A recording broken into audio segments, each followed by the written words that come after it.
my gosh. Okay, and here's our guest today.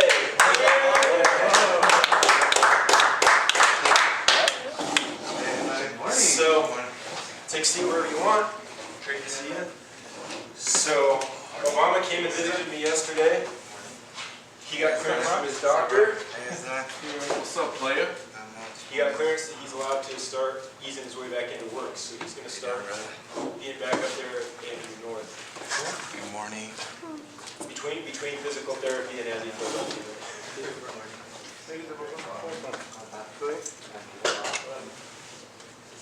It's warm in that day. And look at this. He's walking without even pushing on there.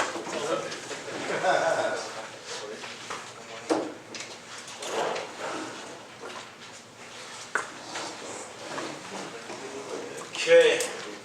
Dude, I'm glad you're here. Thank you. Take a seat wherever. Let's see what you guys do now. Yeah. Oh my God. You'll see how that works towards the end here. So. Okay, we'll get back to this other cash in a minute, the cash that actually is going to get handed out. So we'll just put this here. Yeah, perfect. The sales tracker's up and going. I don't know if anybody's taken a chance to look at it or update it. There were 2 sales yesterday that I went ahead and updated because I know you guys aren't going to have it. So these are current numbers as of last night.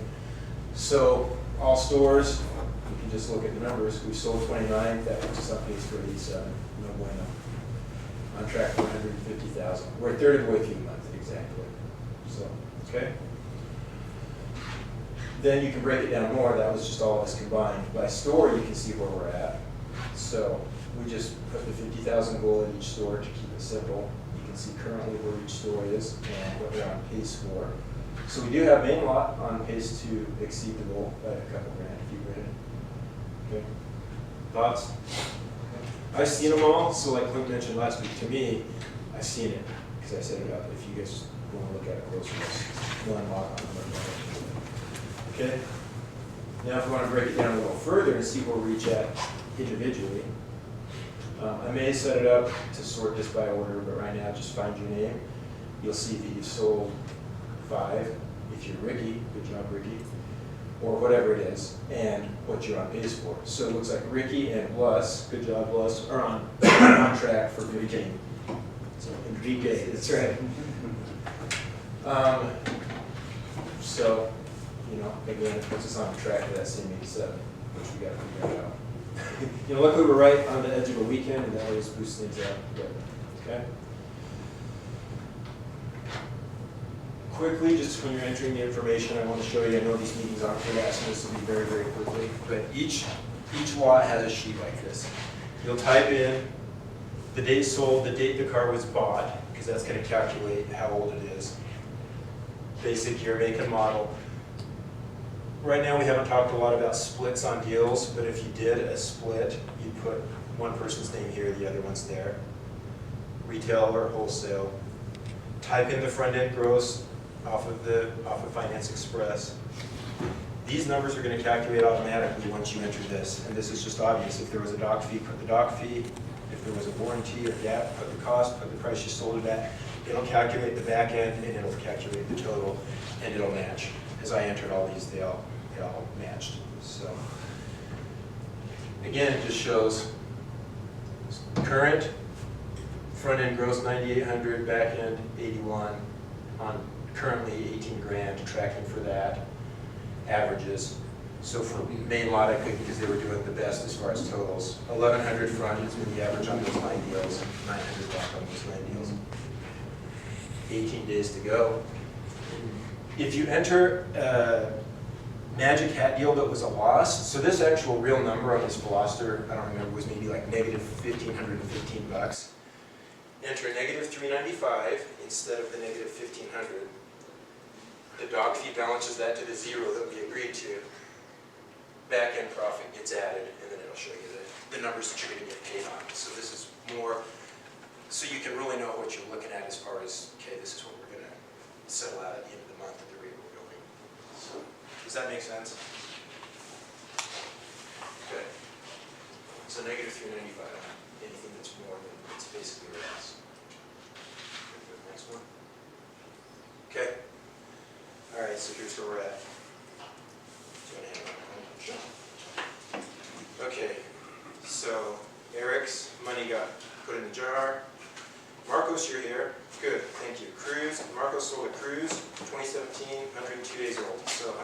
Marcos. Nice. Les sold another old age cruise, a 14, so $100 for Eduardo. Nice.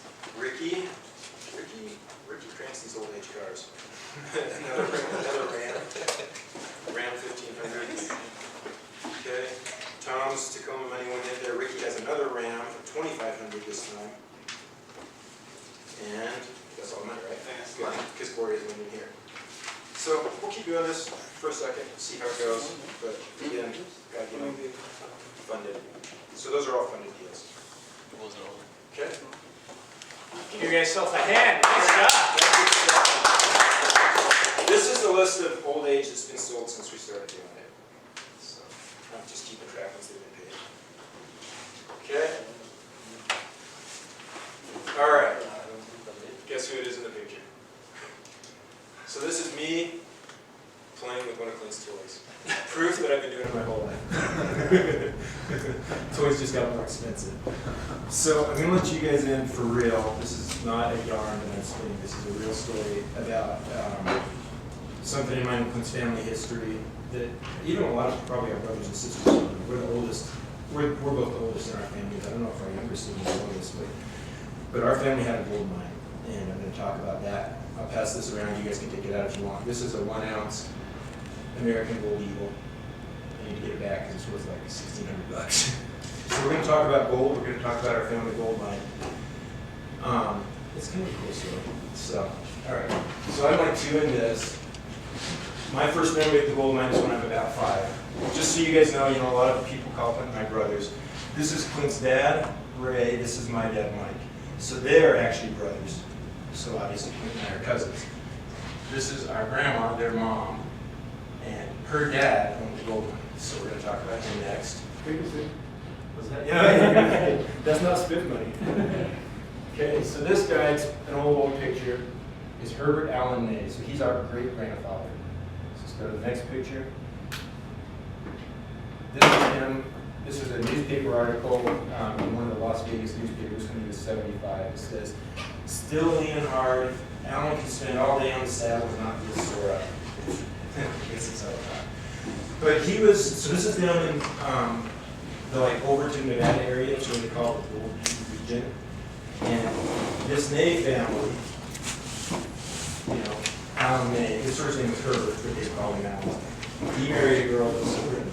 And the Mays and the Whitneys were the 2 main families in this region of Nevada. And so that's both of our great-grandparents. So in the 30s, 40s, he staked a claim on this gold mine, and he named it the Joker Mine. I found this online just yesterday. So this is the Colorado River where it goes to Lake Mead. It's the border between Arizona and Utah. And this Scanlon Hill has a really steep grade that I'm going to show you in a minute down to where this mine is. It's not an operating mine anymore. So my first memory is when I was 5 years old. I went in this old World War I Jeep with my parents. I was literally like 5 or 6 years old. This was in 1979. Down the Scanlon Dugway. It's an old wagon trail for early American settlers when they crossed the Colorado River, which is way down here. And this is a precarious road. I took this picture off of a website called The Most Rugged Roads in America. It's a jeeping website. And I just remember that my only memory of going to see the gold mine was I was freaking terrified sitting in the back of this Jeep looking over some of these edges. So there's some back history on the Joker mine, this family mine, it's in my Clint's history.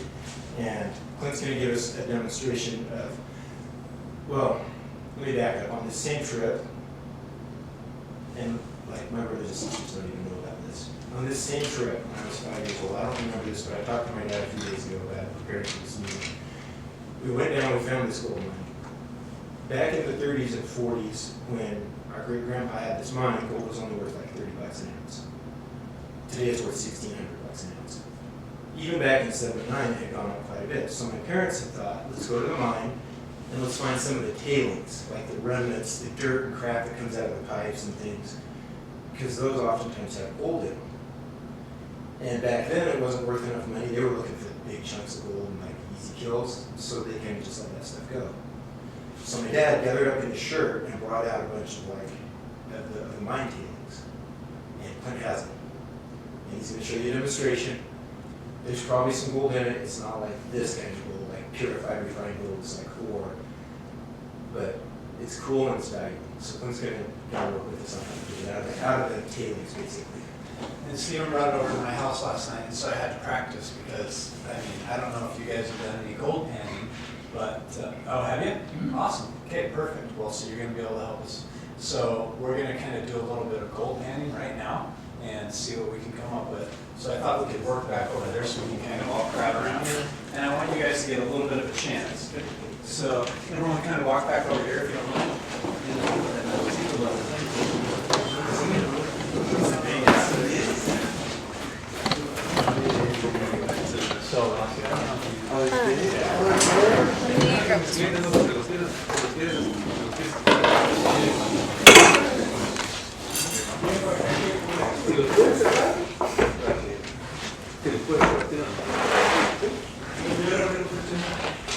Yeah, don't worry about the camera, just crowd in. It's more important that you guys see.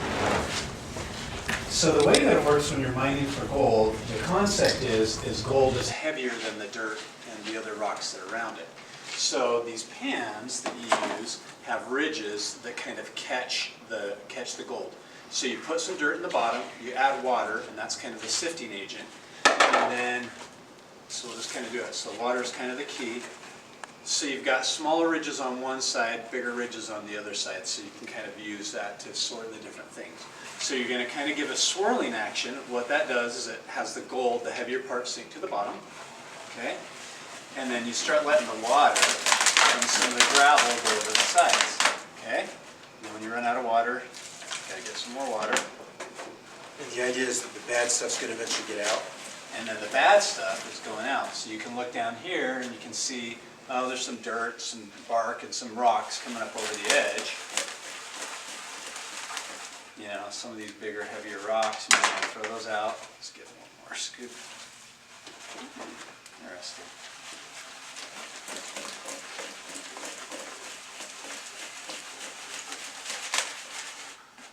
One more. So panning for gold is kind of, ooh, look at that. So that's dark. Look at that. Panning for gold, take a look at that, you guys. Now, like Steven said, this is not refined gold. This is not Pure. That's not like that Kruger. You know, you'll have to smelt this, get all the impurities out of it. You can see that there's impurities in it. There's gold in them there hills. Okay, so it takes a decent amount of sorting to be able to find that. Okay?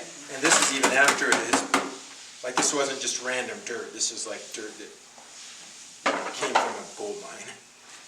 Okay, Ricky, take me out. You want to take a try?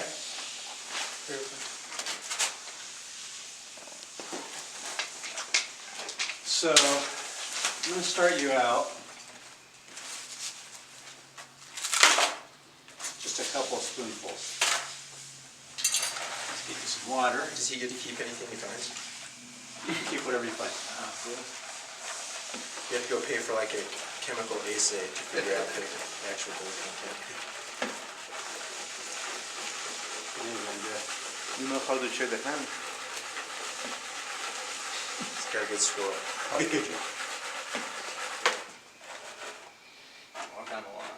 did you? Awesome. Congrats. We'll call you the gold. We'll call you the gold touch. Okay, pull out what you Wrong found. profession, Ricky. All right. Awesome. Get out of the car business.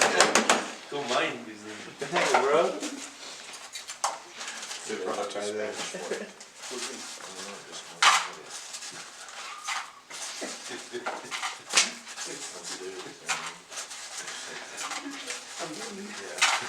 You're putting a lot in there. Yeah, a little bit more. Okay, JD, I need your help this time. So you know if I find some, it's my last day at work here. If it was You're pure, going down to Nevada. if it was pure, yeah, you. This is right outside of Mesquite. Oh, here. Oh, there is your one. Dude, I drove this Spanish Ford on accident. What? Now we should switch sides, so you're slide on this side so I can see you. I eat think he's jet, mine, and I yeah. get off the edge, I'm like, that's not right. Need some more water. The water's kind of the separating agent, so kind of the water floats off all the other stuff. Yeah, there you go, get some of the big stuff out. So, our ancestors had a ranch there. It still exists down there. Clint and I used to get to go play out when we were kids. They have these Whitney pockets, they call them. These sandstone eroded areas in the cliff. They were cool. It's fun places to play. You guys show these things. You guys, someone's gonna mug JD on the way out of here. Bring it, let's go. Go turn that At least into when I did it though, a lot of times it's the flakes underneath, they're really small. the tiny, tiny Yeah, ones. I mean, these Yeah. are pretty big, but, Probably wasn't as good of a gold mine as this one. yeah. Looks pretty good. Show these guys. Okay, Clint, you've been experienced, you've done this before. Oh, yeah. So many times. I'm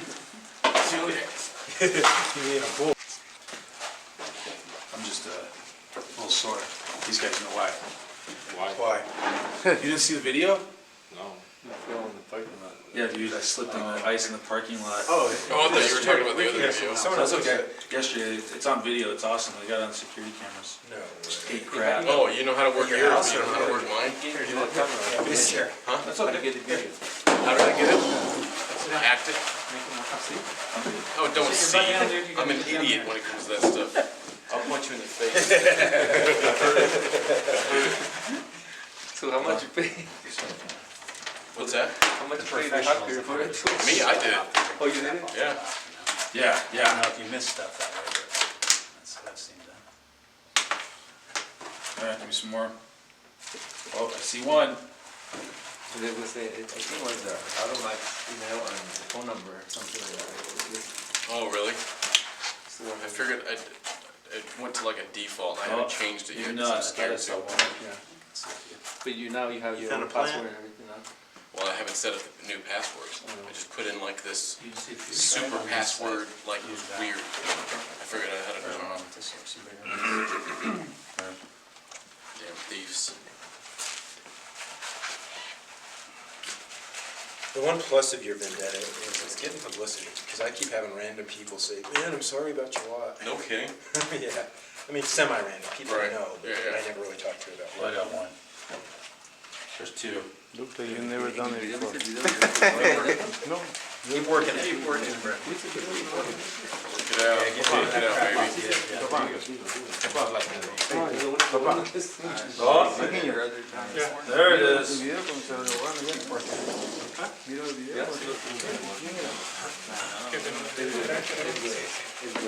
When was this in the future will? Oh, wait a second, wait a second, wait a You thought there was minute, nothing in wait, there. wait. Keep working it, work it one more time. You know, pay off your house, huh? The effort pays off. Get that crap out of The the. backyard house. Now you know how to check it. Your friend's still down there. All right. The claim expired, so I don't know, maybe we should reopen it.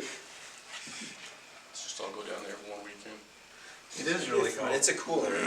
They have, Dude, I thought you had like nothing, and look at that. anything else in there? One more time.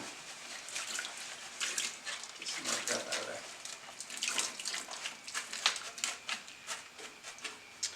I know the symbolism One more. of this meeting. Wow. All right. Was there really more? Coin. I thought. Holy shit. I really Wait, thought it show was these gone. guys. How I much really you got. thought it was Show the camera. Whoa. All right, nicely done. Go ahead and just leave that right there. Nicely, yeah. Thanks for your help, guys. This second You guys still have to work though. You can't pay off your house with this money. Just, you still have to work. Grab a seat over there. You? Yeah, but it just doesn't have a year. Oh, yeah. So like mine says 11/29. I just don't know what year it was. These would have been back, these would have been back like in the 2002, 2005 era probably. September 11th, 2001. That's weird. Yeah, oh, September 11th. No, I don't know. That's close. I remember the day. Yeah, 9/11. So I had just had 4K actually a few years prior. Okay, some of you guys I gave just a few sheets to. Ricky has a giant pile, I think JD has a giant, Eric has a giant pile. If you are working this pay dirt, and if you were trying to find car deals, which is gold, is like gold, that's the way that we make gold in our industry. If you have Ricky's stack, how many pieces of gold are you going to find compared to if you have, like, looks like Bless just have 2 or 3, or James just has 2 or 3? Is there any kind of ratio? More? Yeah, of course. That's a dumb question, right? The more the more pay dirt you sift through, the more likely it is that you're going to find good gold nuggets. Now, it's not a guarantee. At first, I thought you weren't going to find any gold. To be honest, I thought, JD got it all. And it's just the luck of the pay dirt, right? Like, you never know if you're going to find 1 piece of gold or if you're going to find 20 pieces of gold in the dirt. And I didn't think you were going to find any. But it was so interesting as you worked it through and worked it through and worked through the chafe and all the crap. I mean, the proof's right there on the table. So the takeaway is, the more people that we have on here, the more likely it is that we're going to find gold nuggets. Not the guarantee. So what Stephen and I did, you can look on here, we would highlight all the cars that we sold. So look on the sheets. And mine has 1, 2, 3, 4, 5. Happens to have 5 highlighted. The first one that Ricky has there only has 3. So we worked hard. Oh, but how many are on that one? So there was 8 on that one. So the funny thing is the way that it worked out for us is there's 25 lines on this, and on average we would sell 5 per sheet. But that's just an average. That's not like a guarantee. So it doesn't mean that for sure I fill a sheet out, I'm going to sell 5. But one was 3, and one was 8, one was 9. So the law of the averages end up over time making this right. Okay? Back to Steve. So I gotta give a quick gym analogy that really has a lot to do with this. So I've noticed at the gym, let's just for a minute pretend like you want to get in shape, you want to get ripped, you want to get whatever, lose weight, whatever. You get a really good trainer. Let's just say it's a solid trainer, you've got everything in order. You go, you start working out, the trainer's pushing you on your reps. Let's pretend you're doing bench press. And you don't know how many you're going to do. You're just laying down there looking up, and you've got the trainer telling you keep going, keep going. You're starting to feel the burn, you're starting to feel the fatigue, you're starting to feel like you can't go anymore. The trainer tells you 3 more. You push, you're straining. Maybe on the last one, the trainer even helps you a little bit, but you get it out. Your mind starts to, your subconscious mind, and I've seen this over and over, Eric can attest to it, James can attest to it, I've seen it with my own son who's been going to the gym with us sometimes he's 13. I've done it myself. Here's what happens. Our subconscious starts to realize, wait, the trainer is deciding how many I do by how much I'm struggling. And if I front the results a little bit and make it look like I'm struggling maybe a little earlier than I normally would, or a little bit worse than I normally would, get that painful look on my face, whatever, he's going to let me stop. Because those last few reps really hurt, and so you kind of want to stop. And so, for whatever reason, human nature is, we try to like trick the trainer a little bit. The sad part is, it doesn't make a freaking bit of difference to the trainer. He's not the one that's trying to get in shape. It's me, or you, or whoever. It only hurts us. And stopping those 1 or 2 reps short really hurts the long-term results, because that's where the biggest growth comes, is those last few that hurt. And if you front the results and don't get them, you don't get those results. Flip it to these log sheets. Throughout my career, I have seen so many discussions on log sheets.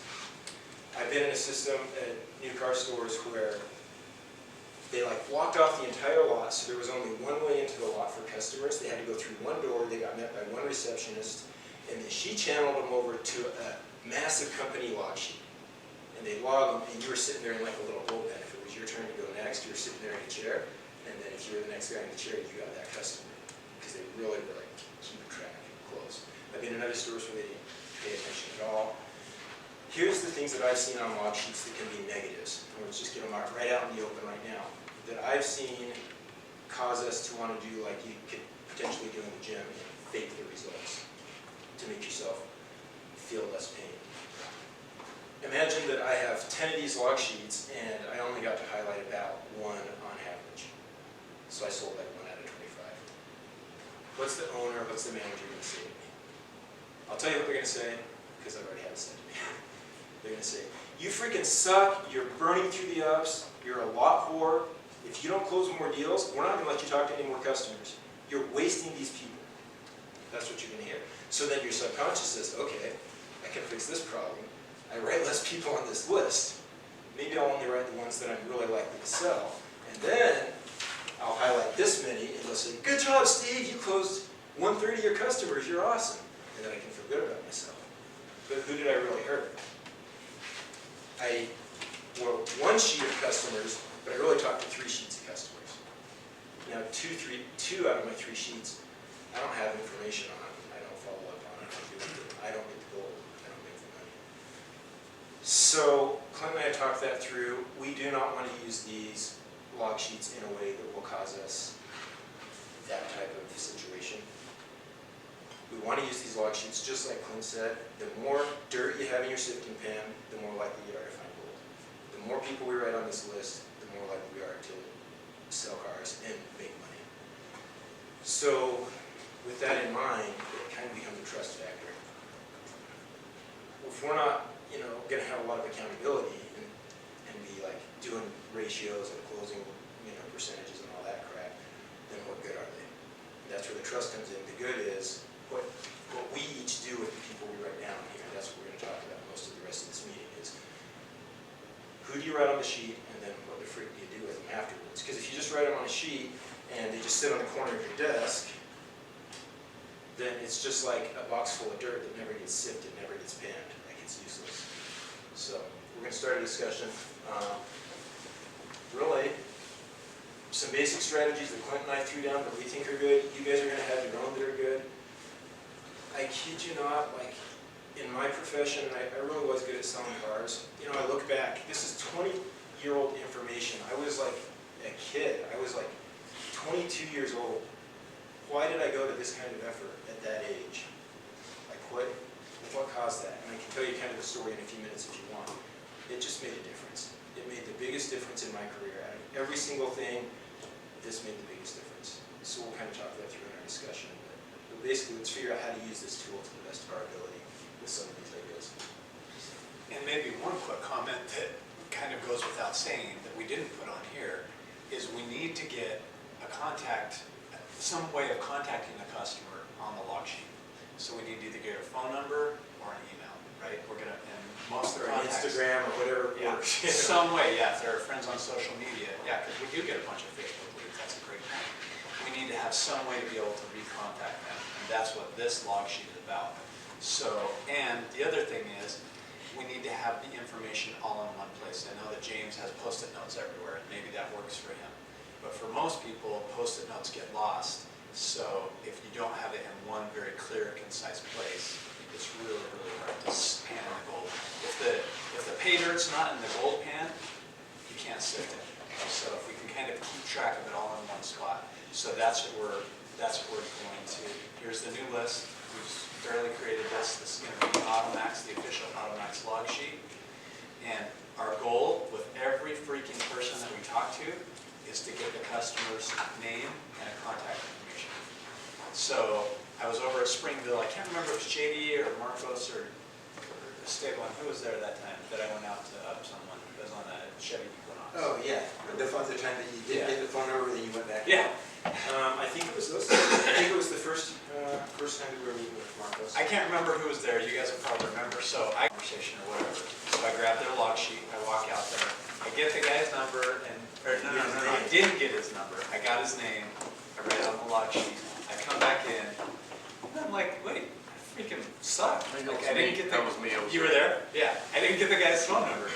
And so JD's like, well, go back out and get it. I'm like, all right. Because the guy hadn't quite. They were already getting in their car. They were on the way to leave. Yeah, they were already getting in their car. They may have already closed the door. So I walked over, have the guy roll down the window, and I'm like, hey, let me get your number just in case we get another vehicle so that I can, reach back out to you. And so I got his number, and I was proud of myself. I got it. So we can all side of this, obviously. Steve's amazing at this. I guarantee you there's plenty of You'll find entries on the phone number. So, I mean, it happens.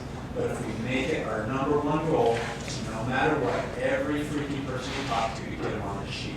It's just more pay dirt in the hand. All right, so that's number one goal, is get people on the sheet. Now, once we have these sheets made, now that's the discussion. And let's open it up for you guys. Give us your thoughts, and let's just be honest about it. Good, bad, ugly. What are your guys' opinions of how to do this, effective ways that you've done it? We talk specifics of how you get phone numbers from people, stuff like that. Well, I'm sure there's a way to do it in like dealer socket with like you can program it to like put stuff in there, you know, where you do automated emails to the customers or like, you know, put the note in there, okay, call this person in 7 days, it'll automatically pop up when you log in. I hate that. I hate You're it. talking about CRM stuff. Yeah. I mean, Customer retention. yeah. The thing is with this is it just works. Like, it's just doing it, and at least for me, I do this. I'll be really good at it, and then I'll get busy and I'll forget to do it. I'll maybe a customer or two, and then I'll shit. And then, you know, one day turns into like 3, and then you kind of get back into it, and then you're like, what, did I not talk to anybody for 2 days? You know what I mean? And it's just, yeah, it's just being consistent with it. And, you know, if the thing is that a lot of, and I'm to blame for this too, but this is our job. That's it. It's like, that's all that it comes down to. Like, you know, your job is to open the store in the morning. Like, not leave the cars running overnight, you know? Customer comes, you talk, like, there's certain things that you're like, well, I know that's my job. Well, if you put this into the same thing, and be like, well, this is my job as well, you know, I just think that, I don't know, I mean, some people might not see value to it, but. Can I play one thing off of what you said? You said something about a time frame. This is something that Steve and I came up with, measuring hours, not days. I think even back then, so I think the statistics then were within the first visit to a lot, people would buy a vehicle within 72 hours. I would assume that it's faster now. I don't know, but people are just so time focused. They don't want to waste a lot of time. Besides the fact that we're just fast paced and time focused, the information can be gathered to make a good decision a lot quicker now than it could freaking 2 decades ago. So yeah, I'd say it already moved quick back then, it was quicker today. This measured in hours, not days, is referring to how often we need to be touching bases with the customers, you know, call it contact points that we want. Yeah. It's very easy for us to fall into, okay, I work with this person, they said, oh, what do you think about it for a few days or whatever? And so we get in our mind, oh, I should probably touch bases with them by Saturday. Obviously, it's their store. That's not gonna They're on their way to another place. Yeah, they're leading us to go to another place and Yeah. get their car right then, and if they run into a good salesperson, they're gonna be signing papers in an hour or two. So we really need to retrain our minds to be thinking, touch bases with these people quick, within the first hour or two from when they leave a lot. We need to send them a text message or a call or something, and we'll talk about that. We need to be touching bases with them a few times a day until they buy a car from us or somebody else.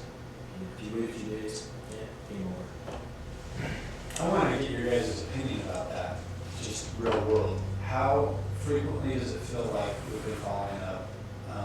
How and what are the ways that we're doing it? Because everyone has caller IDs. So do they like answer your call, do they not answer your call, do you send text messages, do you email them? Let's Keep talk them about on the that. tape calls. Yeah, that's a good idea. Nobody usually answers because it's a Texas number. Yeah, so And they'll then never so like answer the phone. when they don't answer, I just send them a text. So then they know, oh hey, this is. So then when they see it, like oh I'll answer next time or you know whatever. Who else? Wes? No, I'm just thinking the way that Steve is talking.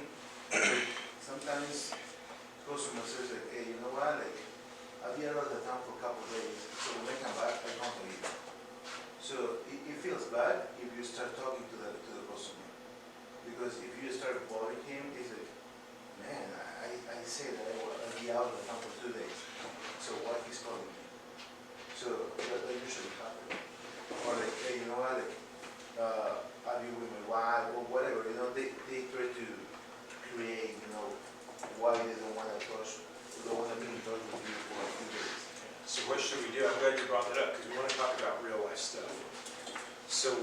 whether they bring up, let's say that they bring up a reason, like kind of don't bother me, or even if they don't, do we feel like people are gonna be pissed off or bothered?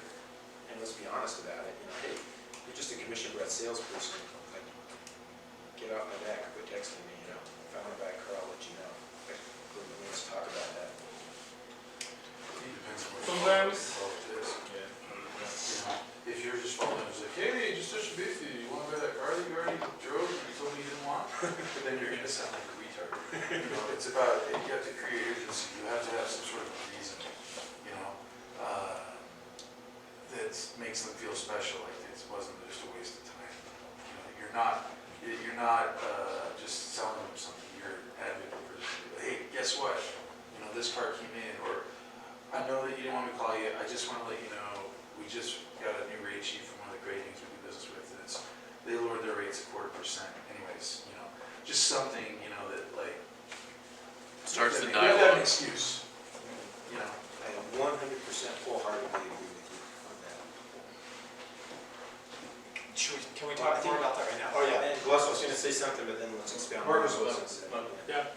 What I'm saying is like sometimes when customer, you know, they say, oh, I'm gonna be out of town, or, you know, don't bother me anymore. Sometimes what I see that it works sometimes, say, well, hey, usually, you know, if you know anybody wants to buy a car from me, you refer to me, I'll give them $200 cash.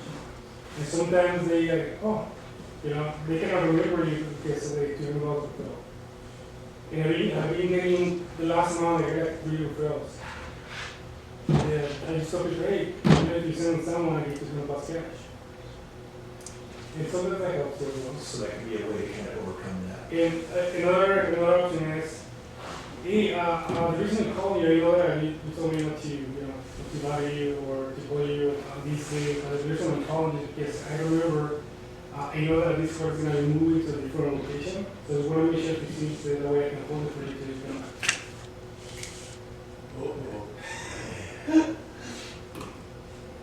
I have a question and a follow-up, a sincere question. Just rough percentage, if everyone could just throw out a number. How, I really want to know this, because I had a sold car sold time for a long time, and things changed, so.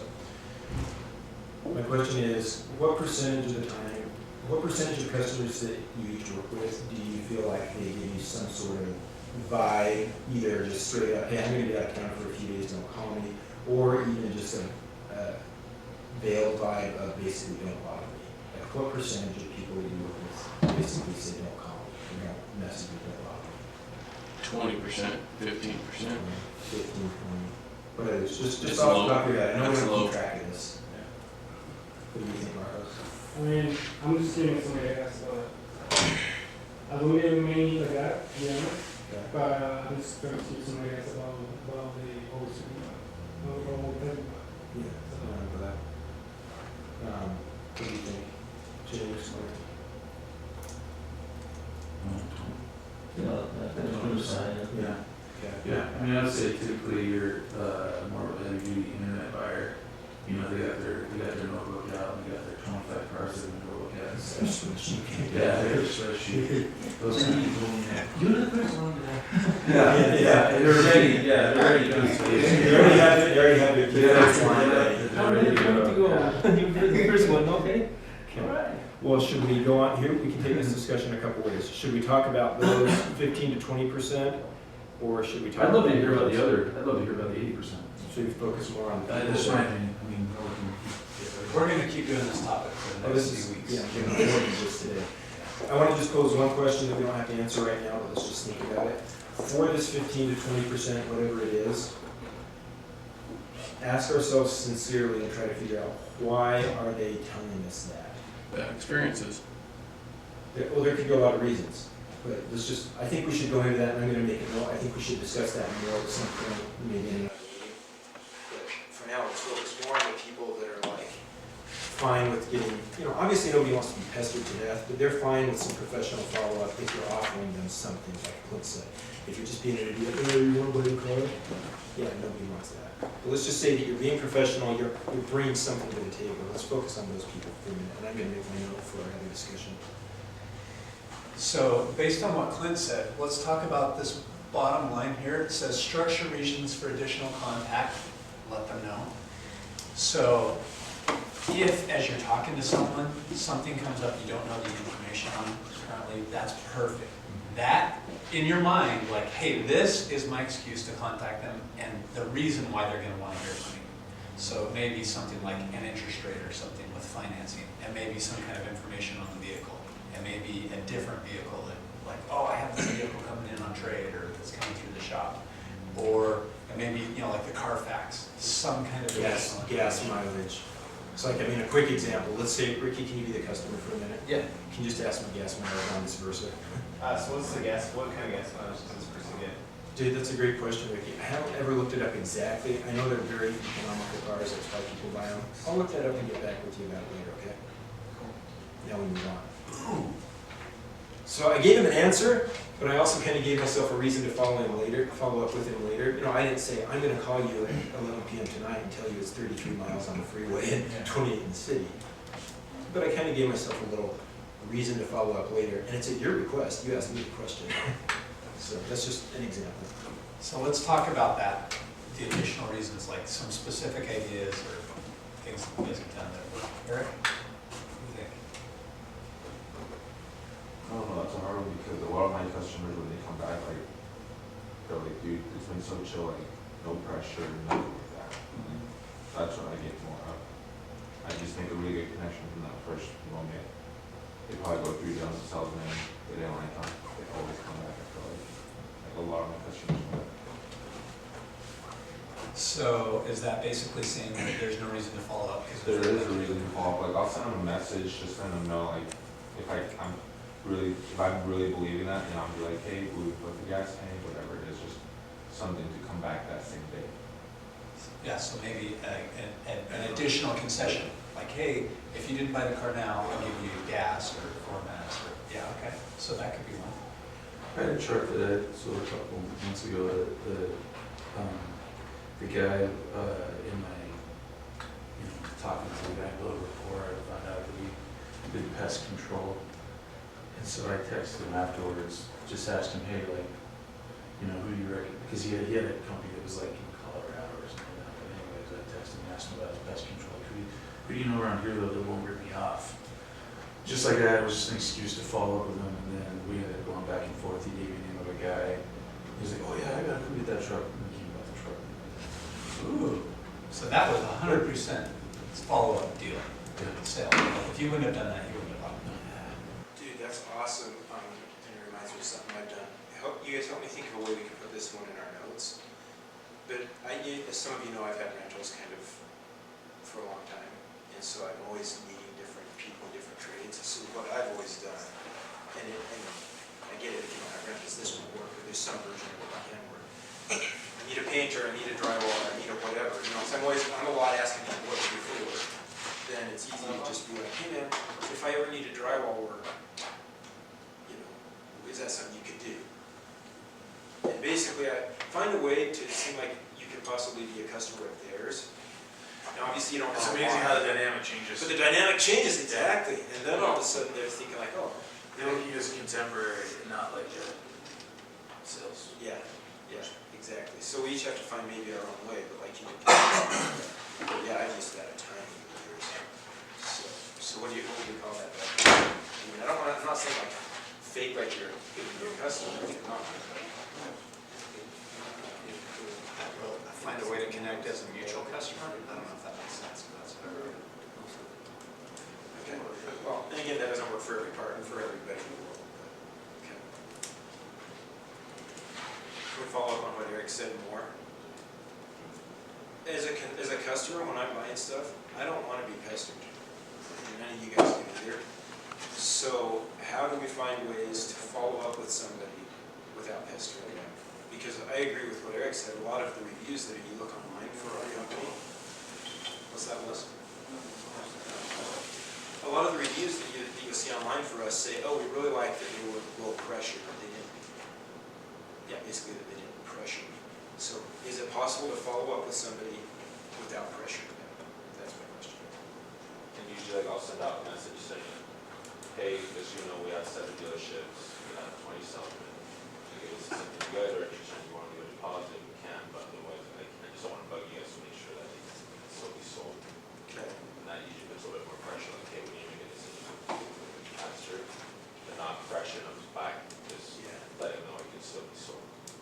So you're basically creating some urgency without being, it's kind of like, hey, you know, hey JD, this, you know, you're my customer. Man, I just want to help you. If you like this, I don't want you to miss out.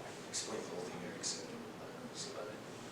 Okay. I think the thing is like letting them know, kind of like Eric said, you build that rapport with them.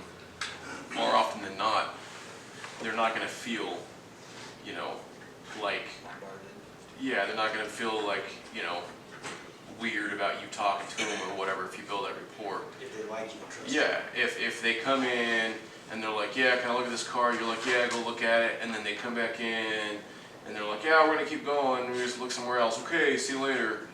Like, and you don't ask the right questions and all that stuff. Then like, and then you Follow up. then now you want to start doing your job. You know what I mean? Yeah. And it's You're like, pretty much screwed. yeah. I mean, I don't think that there is any salesperson like that here. Oh, That happens. Oh, I That have to happens myself. myself. I was gonna say, I Hell yes, I've done depending that. on my Absolutely. day. But you guys don't sell on a daily basis. Well, I just. Oh, even in my days, of these log sheets, I guarantee you I did that. what I didn't hear what was said. What you just said, give the customers the keys, let them test drive, Don't put they in, come back. don't put in a professional effort, just do Yeah, a fast job. Yeah, and then get the keys from them and then, okay, see ya. Yeah. I've done that thousands of times. Because To be honest. you already, as soon as they walk in, they're filling you out and you're filling them out. And well, I mean, this is kind of cliche and stupid, but you know, what's the thing where it's like a sale is being made. They're either selling you on why they don't buy the car, or you're going to sell them why they are. A sale is being made. So it's like, you know, if you build that, you know, kind of like wall and have no effort in breaking it down, like you have no shot when you're following up with them. They're like, who is this guy? Oh yeah, this is the guy that didn't, you know. I told Clinton, Okay, tell him. so when we were preparing for the meeting, we were talking about it driving to the auction, and I used a very similar example. I was like, dude, I hated the feeling. This happened to me many times. I'll just be honest and admit it to you. I mean, I was good at what I did, but nobody's perfect. I'm working a customer. I'm thinking I'm doing good. I'm like, you know, following up. In my mind, like, this is going to be a sale. They're going to be showing up any day, whatever. I get them on the phone. Hey, this is Steve. I got this and that, whatever information, and they're like, who are you again? Yeah, no, you know, I'm thinking like we're on this level of relationship. They're thinking we're on this level of relationship. There was a guy that, this is a funny story, there was a guy that when I was a finance director at Honda, there was a guy named Tom, and me and the other finance guy, he was kind of that way, like he just kind of half-assed the up, you know, whatever, but he was super good at doing his follow-up, right? I don't know if it was a personal interaction. So we always used to joke because every time we would be close to enough to hear Tom make his phone calls, right? Overhear it. So every time, so the customers would buy a car, right? And they'd call him up, hey, Bill, this is Tom. Yeah, no, over at the, oh, you did? Awesome. Oh, okay. And then like half the calls, oh, hey, this is, oh, you did? Like he would say the same thing, and Daniel and I were cracking up laughing because it's Yeah, like, you know, the other end of the call was. yeah, the other was, just yeah, I talking bought about- something. Oh, you did? Okay, see you. It was hilarious. You might have touched on something that's maybe a deeper and more important part of this whole thing that I haven't considered. But the point is this: if we don't make a connection with the people when we're with them, and they don't like us, we don't bond with us, we don't get something going there, the follow-up is almost for sure. I mean, you should still do it, but you're going to pretty much get what I'm talking about. And so that'll be a whole other discussions for another day, and sometimes this is overwhelming. But if we can't get that rapport going, yeah, we're screwed. If we can get it going, like, I was surprised to hear you guys say 20%. I very rarely had anybody feel like I was pestering them. Because I think back, I was really good at being reflective and getting rapport with them, so they were glad to hear from me, and I was always offering something. I was always like, hey, I got this or that or whatever. I was bringing stuff to the table that made it better for them. So why would they not want to be happy with it? You know, a really good point there, because I know for me personally, like if I see the guy come with a clipboard or the spreadsheet, it kind of tunes me out, so maybe that's something where I need to turn the table on, you know. Because you know that's going to be a hard deal. Well, yeah, it's like, oh wait, I already know that you're gonna tell me as soon as I ask you to buy this, I'm gonna go look at 12 other ones. You you make any money on, yeah. I'm probably not gonna give you my best shot right now, so yeah, maybe it's flip the script and be like, oh, cool, I'm glad that he has those, so now that I can show him how different we are than everyone else. Ricky, can you share what you told me that, just yesterday, I think you told me this about the Raptor dude? Ricky was selling an old age Raptor, there was no money in it, the guy was from Texas? Yeah. Just to share what you told me, 'cause it goes along with it. Well, he texted me and said, thanks for working so hard on my deal. $2,600 or something. And I just said, I work all my customers like I make $5 grand. It doesn't matter if I'm losing 1,000, I don't even look at that. It's, this customer's gonna get 100% of my attention, 100% of my work, no matter what. So. And the proof was there, I saw how hard you worked on this Raptor deal. Well, it was 7 months to the airport. I mean, just from start to finish, it wasn't an easy deal. He put in a lot of effort for what, honestly, it's a simple payout, so not really a ton of money. $100. Yeah. If you show up on time. But I was at the airport, I couldn't. Two things happened last week. It's like a customer come over and same thing. He says, "You're the first one I have another 20 to go." I said, "Just remember when he was starting like talking about price and discounts and like that." I said, "When you come back, I will discuss about it. You're gonna give me a number and this on my card. Because another point I can right now, but you will just let me say something. The difference between us and the other ones is just we covered for a year. When you come back with something more to you, or when you call me back, I'll do this, you know? And then, but that, if you want to make a sale connection also, it's also a team effort, you know? Like happened to me also in a car. Customer come over, and let me take for just by the freeway and come over and this. That car shaped like this, blah, blah, and smell like this, I did this is safe, how are you gonna sell this car? What do you want me to do, right? You know? So what I'm saying is, it's not just the salesperson, it has to be the retailers, pay attention, the mechanics who do the brakes. Otherwise our job is worth it, you know? It's definitely a team effort. So if we don't pay attention, like you guys in the back, we in the front, nothing will happen. The sales is gonna fail if you bring my car with so many things that I need to be fixed or it's not ready. You know, sometimes we can hurry, I wouldn't pay attention to those things. You know, it happened to us. Oh, it's just balance. Oh, no, it's, you know, it's not a good car for me to buy. So things like that happen. So it has to be a good effort from our part. Because we're in the front, and the back also has to have a good understanding of how has to be the car to be able to be easy sell or at least something that customer not complain about it. Otherwise, for sure you guys gonna have had the same problem before. But it's hard when we have this disadvantage and then we have to come out with a good excuse and oh, this and then no, it's too late. Yeah, we want to stack everything in our favor as much as we can. Of course, reality is they're used cars. Yes. Reality is like, we're not going to be 100%, we're going to be close to that. We need to be as close as we can. But at the same time, it's just not, if we can do it, it's just not our fault. It's sometimes the car, not us, you know. Even new cars are good. So. Oh, that's what's interesting. Yeah, I sold new cars for close to a decade, and it's still like amazing how many things people find to complain They about. still have recalls. Subaru right now has over 500,000 recalls on their Subarus. Yeah. And the new Subarus. Yeah. Overcoming customer objections is just part of the business. You guys, I'll hand it over to clipboard. Let's start doing these. We didn't have time to talk in detail. The white area under each entry is to put notes about contact points, about their family, about their needs, personal things to build rapport. As James has said many times, if we're talking to him, be a detective, start asking these smart questions, gather the information, but then write it down. If we really adopt this idea, we're gonna have to follow more on this topic, but if we really adopt this idea of basically establishing good reasons to reach out to the people, bring them value, they're gonna be happy to hear from us, and the more we stay in touch with them, the more likely we are to highlight them as a sold deal on here. If we just wait to hear back, we're going to sell a certain amount of cars and that's it. One really quick thing that I've done, and I just remembered this, is I've told customers, you know what, I don't care if you buy a car from me, I just want to be your car guy. If you're, and you get to the point where you know if you're leaving to look at another car or something, so you know what, here, just call me, I'll pull a free auto check for you. Oh, there you go. Like on the car that they're comparing mine I to. just want to be your go-to guy Yeah. that you can trust. Yeah. Maybe you buy from me, maybe you don't. Yeah. Interesting. Clint's gonna give us our 2 quick takeaways for today.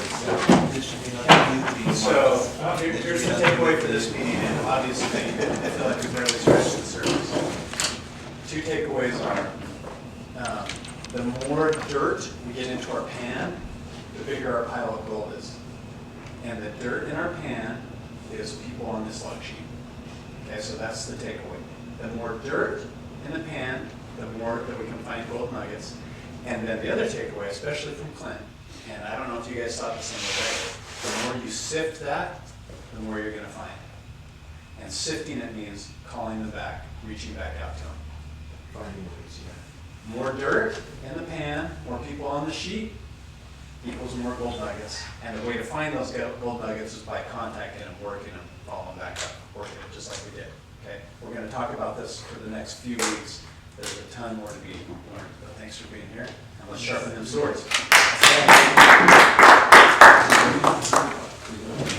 You got one on the wall in there. You can grab this one. yeah, let's gather in. Okay, we're gonna show them on the, go ahead, sorry. So best with the white, just so we see what we crazy gonna go. We're gonna yell, we're gonna white people yell. We are Good thing was in You Latino. know what's funny is that united. Marco was playing Mexicans, and I was playing white as well, but no, it was white. White with the pole and the band. Okay, you guys ready? The truck was white. Okay, we'll do it twice. We are motivated, still united. Okay, now this time let's get this. We We're motivated, still